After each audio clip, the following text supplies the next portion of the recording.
Estuvimos hablando con el doctor Alberto Pereira, gerente de la EPS Confamiliar Cartagena. Este nos contó acerca de cómo funciona la empresa, cómo es su actividad y cómo pudo superar los momentos de crisis en 2012. Hace 17 años inició sus actividades.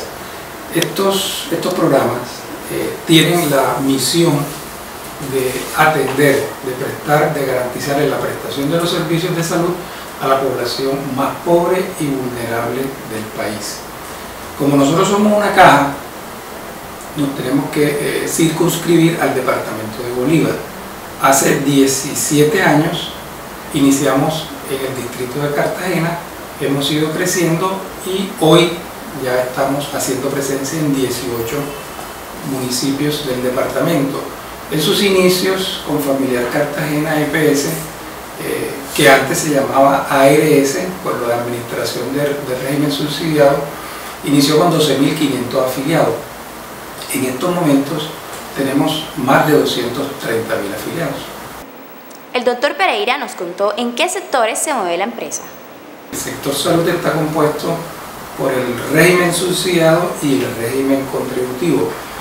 El propósito general del sector salud es que toda la población esté afiliada a un régimen, bien sea subsidiado contributivo o un régimen especial. Nosotros nos movemos dentro del sector salud, específicamente en el régimen subsidiado.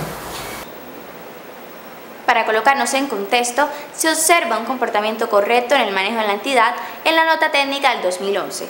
Lo que nos contó el doctor Pereira fue qué pasó en 2012 y cuáles fueron las causas principales que llevaron a Confamiliar EPS a declarar un margen de solvencia patrimonial. Bueno, la nota técnica, y para ubicarnos en el contexto, nosotros estamos obligados a reportar a la Superintendencia Nacional de Salud, que es la institución que nos regula, que nos supervisa. Debemos informarle el estado de la empresa, no solamente el estado financiero, sino el estado de salud de la población, a ver si estamos cumpliendo o no con nuestras obligaciones. Esos reportes se hacen cada 3 meses, en un año. En marzo del 2011 se reportó un margen de solvencia positivo. Luego, en uno de los trimestres del 2011, se reportó negativo. Eso ocasiona que la superintendencia intervenga, bien sea con una medida cautelar o bien sea con una intervención para cerrar el programa. El margen de solvencia quiere decir que la empresa no tiene los recursos suficientes para continuar operando. Esta empresa recibe unos recursos del Estado y debe cancelar a las empresas prestadoras de servicios, que son las IPS, la atención brindada a sus afiliados. En eso consiste el aspecto financiero de estas empresas: mantener el equilibrio, que los recursos que le ingresen sean suficientes para cancelar la prestación de los servicios y poder atender a toda la población. En ese reporte que se hizo, se evidenció entonces que los recursos que ingresaron no fueron suficientes para pagarle a los prestadores. Se reporta negativo. Eso hace que nos apliquen la sanción, que es una medida cautelar, una medida preventiva, donde le hacen un seguimiento especial, donde vienen unos contadores de la Superintendencia de Salud, revisan el tema financiero y ellos determinan si la empresa puede seguir o no puede seguir, si la empresa es viable o no. En resumen, esa es lo que sucedió en el año 2011, que se vio reflejado en el 2012. El doctor Pereira llevaba poco tiempo bajo la coordinación de Confamiliar EPS cuando recibió la noticia de parte de la Superintendencia de Salud de que se le iba a hacer un seguimiento a la entidad. Estas fueron sus impresiones cuando recibió la noticia. Que viendo el contenido financiero, considero que el problema básicamente fue falta de liderazgo. No hubo una persona, no había un doliente en la empresa que asumiera el reporte directamente.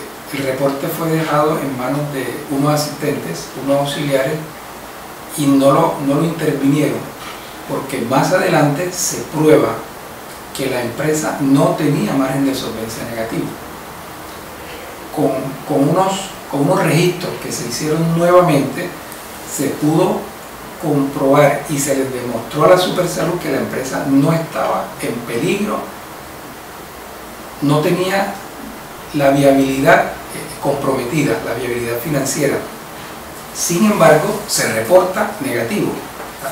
Considero que ahí faltó una persona que se hiciera responsable, que revisara a profundidad ese informe y no solamente mandar el informe porque había que enviarlo en una fecha determinada. Ese es así es como yo hago la lectura de esa situación, que fácilmente pudo haber sido evitable y con familiar no se hubiera visto en esa situación tan difícil que es trabajar bajo una medida cautelar.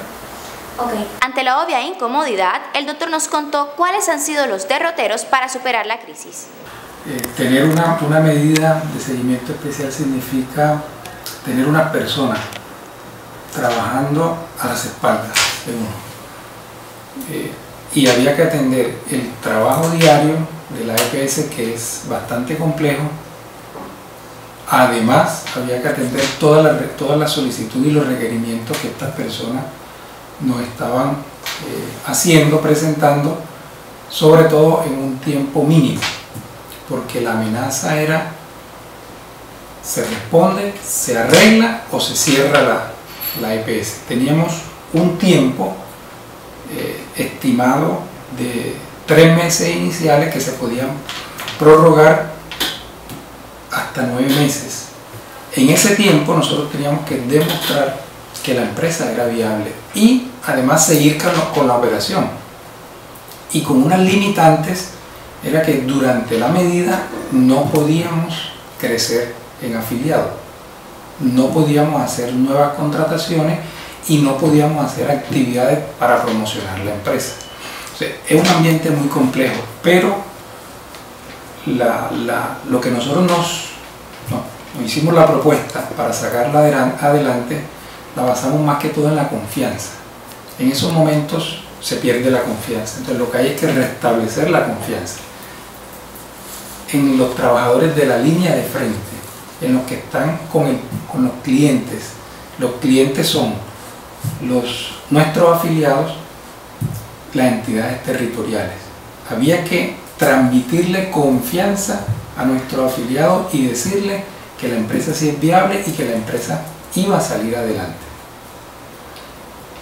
Mirar esto no como una amenaza, sino como una oportunidad de aprendizaje. Igual eran personas muy capacitadas que vinieron a hacernos ese acompañamiento. Entonces nosotros le volteamos a ellos, le volteamos el formato que ellos traían. Ellos venían a hacernos a nosotros una solicitud y unos requerimientos, y nosotros lo que hicimos fue que ellos nos hicieran un acompañamiento. De pronto, entre las dos partes, detectar cuáles eran esas fallas, esas posibles fallas, esos errores, y entre las dos partes hacer las propuestas de mejora y sacar la empresa adelante. Incluso llega un momento en que ellos también tienen como meta, como objetivo, sacar la empresa adelante. Pasó de ser una firma o una empresa que vino a verificar que efectivamente no había viabilidad en el negocio y que la empresa se tenía que cerrar. Pasó a demostrar a la Supersalud que sí podíamos sacar la empresa adelante. Que para poder cumplir con eso debíamos tener un plan organizado. Aquí no había tiempo para las improvisaciones. Trazar claramente cuáles son los objetivos. Cada uno de los objetivos tenía que apuntar a fortalecer la empresa en un aspecto. Y la sumatoria de todos los objetivos debían traer como resultado la salida de la crisis. Teníamos que trabajar más. O sea, no solamente era el día a día, debíamos trabajar más. En ese tiempo, lo que se le transmite a los trabajadores y a todo el equipo es que era la oportunidad que teníamos nosotros para definir si seguíamos trabajando o teníamos que buscar trabajo en otro lado. Si teníamos que trasnochar, si teníamos que trabajar un fin de semana, era para poder garantizar que íbamos a continuar con el trabajo. Y dando el ejemplo, o sea, desde la coordinación, desde la gerencia y todos los coordinadores, dando el ejemplo a todo el equipo de que terminábamos labores de atención a los usuarios a las 6 de la tarde y nos quedábamos y seguíamos trabajando en el plan de acción. Se formuló un plan de acción, se lanzaron los objetivos, se revisaron con el equipo, logramos la autorización del equipo, confiaron en que ese plan de acción, ese plan de mejoramiento era la salvación para la empresa. Hicimos un seguimiento permanente, un control estricto, un reporte de la información. Decirle a los celebrar cada triunfo, los pequeños triunfos los celebramos. Logramos un objetivo con los afiliados y eso motivamos a todo el equipo manifestándole el paso, aunque fuera un paso pequeño, lo celebramos y eso los motivaba a seguir con otros pasos. Al final, y en un tiempo récord, pudimos levantar la medida. Esto ha sucedido con otra empresa y ha demorado 2 años, 5 años, incluso de las que comenzaron con nosotros todavía hay empresas que están bajo la medida cautelar y hay otras que de la medida cautelar pasaron a la medida de cierre y hoy desaparecieron y salieron del mercado. Empresas con muchos años, con 15, 10, 12 años de estar trabajando que fueron liquidadas. A nosotros en tiempo récord, en 6 meses, nos levantaron la medida. Gracias a todo el trabajo en equipo. O sea, esto no lo hace una sola persona. Esto se hizo como un trabajo en equipo en donde las directivas de la empresa evidenciaron, vieron la necesidad, se comprometieron y entre todos logramos sacar a la empresa adelante. Nos habló de un tema tan importante como el futuro de las EPS y el sistema de salud. Hay dos reformas. Una que ya se dio, que fue la reforma estatutaria, y hay otra, que es la ley orgánica, que pretende reformar todo el sistema.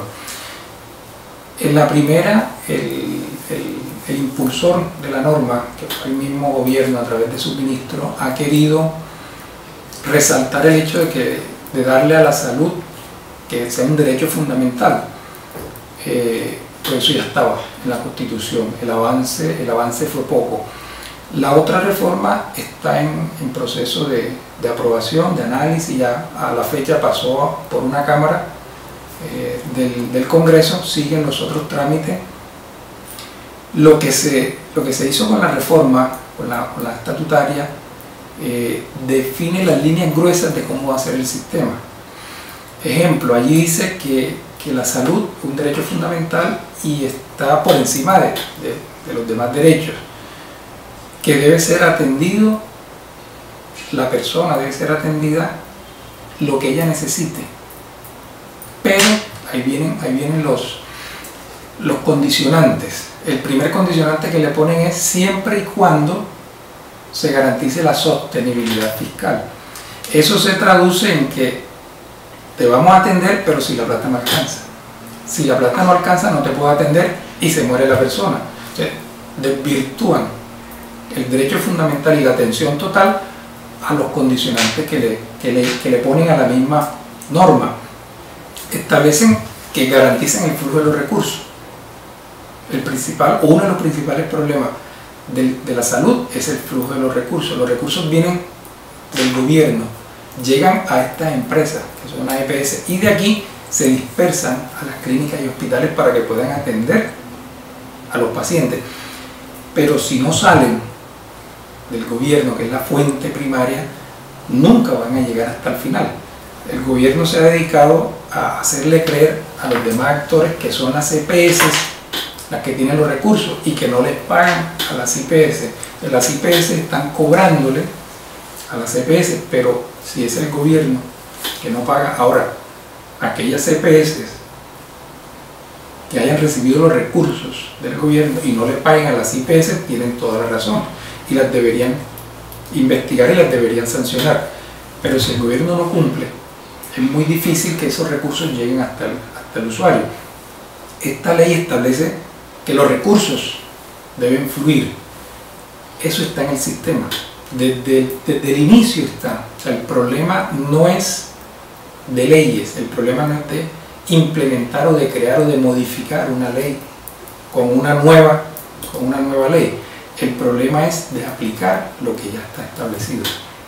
Que se aplique el flujo de los recursos, que se garantice la prestación de los servicios, que le llegue la plata a la EPS, que la EPS le pague a la IPS y que la IPS atienda. Es cuestión de aplicar, de que la Superintendencia de Salud deje de ser una institución que está revisando cumplimientos por sectores para que se encargue de verificar que se cumpla con todo con el espíritu de la norma.